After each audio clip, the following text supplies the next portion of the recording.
and we're going to public forum. I see Mark's out the back. Come on up, Mark and Gerard. Oh, yep. Okay. So you've got 5. It's going to edit it. That's right.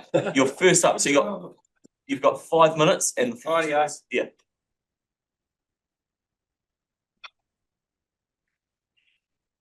First of all, I'd just like to respectively say rest in peace, Ozzy Osbourne. Oh, yeah. Yeah. Yeah. 76, I think. Yeah. He's lucky to make it out. Yeah. That's you just reset the count. Yeah. I will give you 15 seconds more. Just call him. Okay. Okay, so today Jared Loader, who's the Muns Littleton President, and myself, Mark Wilson, the RMTU Littleton Branch Secretary, thought it may be of some benefit for you if we address some of the issues which are becoming problematic at the port and ensure that you are receiving a balanced view. The relationship between the workers and management has been in decline since the instalment of the CEO, Graham Sumner, by the LPC board. Graham was appointed almost immediately after the RMTU and Muns ratified our 3-year collective agreements, this in August 2022. Those negotiations were complex, with both CEO and board chair resigning abruptly at that stage, but both unions and the LPC management pressed on in good faith and trust to agree to a 3-year term, and continued commitment to working collaboratively to bring continued change to the operations at LPC throughout the term of our collective, not just at the end of it. This also had the mutual benefit of a reduced likelihood of industrial action. The fundamentals of engagement then were workers sat around the table with management looking to solve problems and not be positional. The decision making could sit with everyone, or it could sit with management. It depended on the nature of the problem, but the key was there was genuine intent to move forward together. And when something was just too big, we parked it and we'd come back later on if we could. This type of engagement is going very well up in the Port of Auckland. I think you'll agree. Here in Christchurch, fast forwarding to present day, LPC engagement principles have changed. Recently, the majority of our engagement has been through lawyers with notification of breaches of our collective agreements, employment relations authority hearings, and subsequent employment court appeals by LPC. Please don't think that we like taking the employer to court. Every time we do make a decision to engage our lawyer, our branch committees, both Muns and RMTU, ask, have we been fair and reasonable? Have we acted in good faith?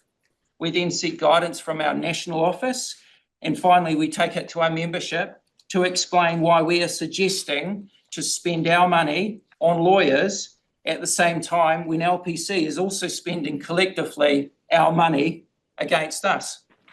Since ratifying our collectives 2.5 years ago, we haven't changed our attitude and commitment to supporting sustainable growth at the port and sustainable profit for the city. However, we would like to remind you that the port is not a job where things are clockwork and forgiving. Our members down there are there 24 hours a day. Everything down there can kill you. This is why culture is so important. And it's why you need worker buy-in for change. Otherwise, it won't succeed. Presently, there is no buy-in. Over the last couple of decades, the frontline workforce numbers haven't changed much. The volumes of containers have more than doubled, possibly tripled in some situations. We prefer to deal with facts rather than rely on inaccurate reports or figures to satisfy spreadsheets or a specific narrative. We move the cargo as fast and as safely as we can with the resources we have at our disposal. And our systems and processes are proven and are focused on getting our members home safely. Presently, management see the union as a hindrance for change. This is very disappointing considering the type of relationship and trust we had before. Engagement now looks like the minimum legislative requirements, disregarding engagement principles in our CEAs or reinterpreting the intent of clauses in our CEAs to fit a new reduction of involvement in any form of shared decision-making for mutual gain. This at the same time that you have given CCHL board clear instructions or expectations on good faith principles and fostering strong industrial relationships. The rate of unilateral change at LPC seems to be straight out of the playbook on how to reduce union coverage and cohesion in the workplace. Presently, everything is being rammed through from change proposals resulting in significant role disestablishments. Jared's going through that at the moment, to policy changes directly impacting our employment conditions on a regular basis.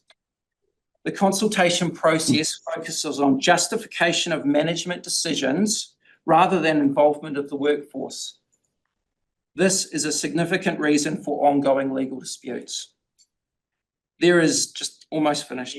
There is now very little trust in the LPC ELT. All the managers that we actually did have relationships with have been off-boarded. New term. The CEO, we've got no faith in him, no trust in him, or the board, including the chair, who has expressed his continued support of the direction of LPC and the CEO. So to wrap it up, I'd like to extend an invitation to you. We've done this before, we'll do it again, to attend the RNTU AGM in August. We pride ourselves on being transparent and representative union for our members. Our AGM won't be behind locked gates. It'll be actually at the Naval Point Yacht Club on the 20th at 2 p.m. Thank you for your time this morning. Great. Hey, thank you both very much for coming in. Much appreciated.